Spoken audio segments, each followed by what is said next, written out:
Hi, I'm Jim Bearden, and this is Leadership at the Points of Contact, a series of short videos that I've developed to help you enhance, improve your leadership skills.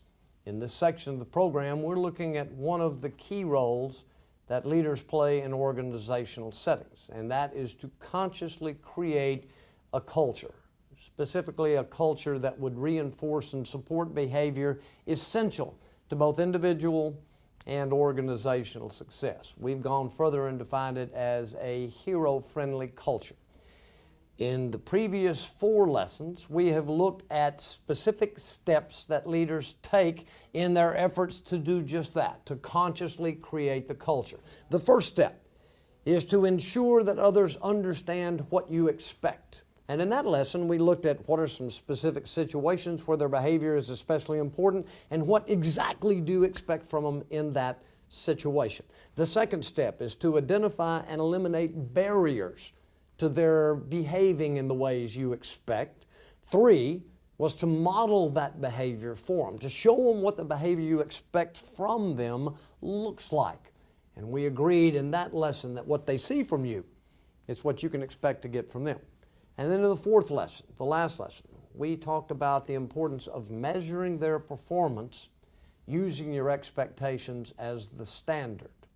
When you measure their performance, observe firsthand the things they're doing, you will give yourself opportunities to provide them with timely, appropriate feedback, and one form of that feedback is the 5th step in our process, and that is to honor efforts and progress they make to meet your expectations. I want you to stop right here if you have to, take out a pen and write down these 2 words, efforts and progress.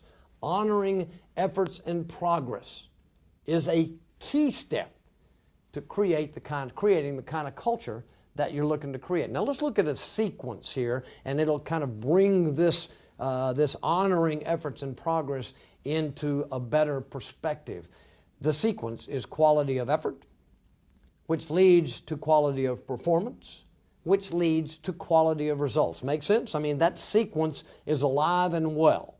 And where other people's behavior or their performance is concerned, that sequence most definitely comes into play. Quality of their efforts, the effort they make to meet your expectation, the energy they put into it, their willingness to take the risk. We discussed in an earlier lesson the risk of performing poorly. Quality of effort is essential, and it precedes quality of performance. Quality of performance, proficiency we might call it, is going to build progressively.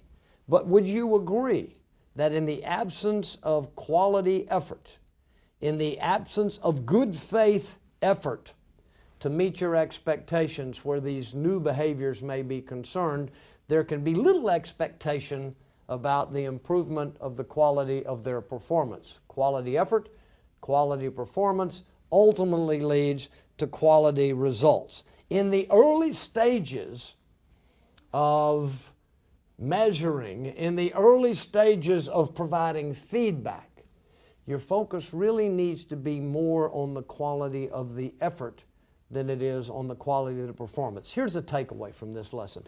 Don't blow smoke. Now just think about that for a minute. We've heard that phrase a lot, and we all probably interpret it in a similar way. Don't say something that is not the truth. And in this case, don't blow smoke means don't tell them they're doing a good job if they're not. Now think about this. If the behavior you expect is relatively new for them, either it's a new activity or a new technique for performing the old activity, if it's new for them, they're not going to be nearly as proficient early on as they might ultimately be.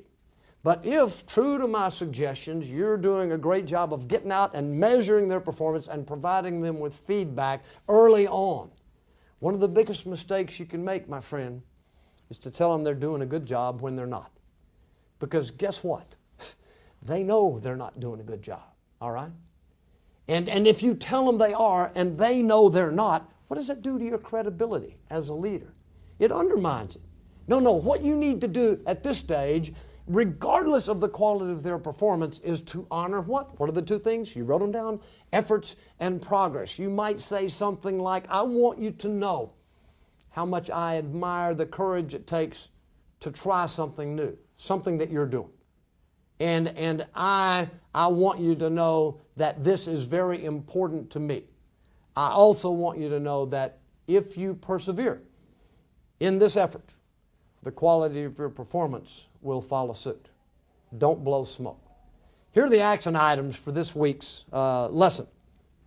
There are 4 of them. Review the situations in which employee behavior is especially important to your organization's success and the behavior you expect from employees in those situations.